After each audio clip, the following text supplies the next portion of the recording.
You know, for that though, you need inspiration, and I tend to get that sometimes from the wider landscape, but it's also great to go and see how other people have done it. Wow, I was not expecting that. With the water in the background, you honestly could be by the seaside.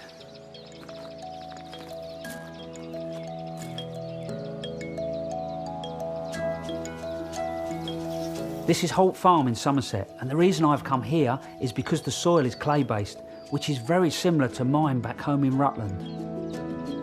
And at the moment, its gravel garden is absolutely stonking. That's largely thanks to head gardener, James Cox. It fascinates me that you're in Somerset, you're in a valley, you have a decent amount of rain down here. Why a gravel garden? That's a very good question, you know. We really have had to react to the longer, drier summers that we seem to have. Oh, right. And the plant collection that we did have in here, we used to struggle over those summer months. We are on actually predominantly clay soil here, which, you know, you wouldn't think of that as being conditions for a gravel garden. But what we've done in here, and in all of the garden, we've added tons of organic matter over the last 15 to 20 years. So do you add gravel as well? Yeah, we have done. It's all aids with the drainage and made it possible to grow the type of plants that we need for those summer conditions. So that proves really, if you get the soil right, you can literally create a gravel garden anywhere. Yeah, it seems to be working really well because the plant collection in here that you find in a classic gravel garden with sandy conditions are all doing very, very well. They're thriving, actually. So if I create my garden, you just give me 1 or 2 plants that I've got to have in my garden. Key plants, I would say, silver leaf foliage, which really copes with bright sunlight and hot conditions. So plants we have here are things like stachys, artemisias, and those are going to be your kind of mound formers and your carpet formers. But you've got to set them off with other things, create a bit of drama and a bit of theatre in there. Big, tall uprights like verbascums. Absolutely brilliant. And they'll seed as well, so you'll give you lots and lots of free plants every summer as well. Cicericiums, again, great with them. As recommendations, I would say those plants are a must to have in your gravel garden. Well, I tell you, it looks absolutely beautiful. Thank you very much.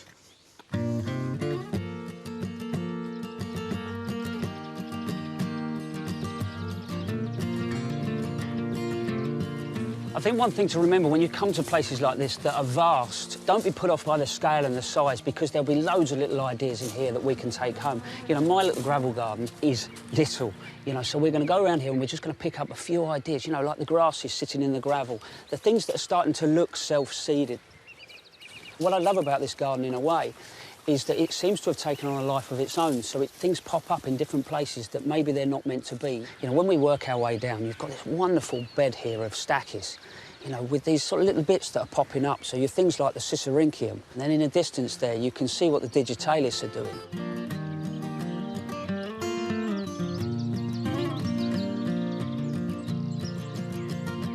I think what I love as well is the fact that actually there's lots of plants in here you recognise, so there's the poppies, there's the geraniums, there's the, the salvias, things like that.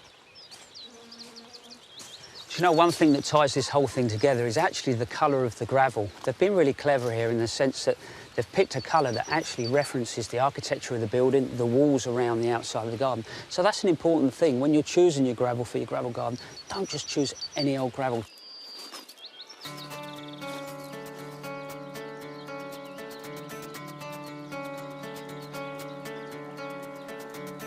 Away from the main garden, I've found this fantastic it's like a gravel meadow, and it's full of damselflies, but also, after that, it's got these wonderful stipia heads, that wonderful sort of like oat head that moves around, and the sound in here is fantastic, and I think that oat colour will really go well with the gravel that I've got in mind for back at home.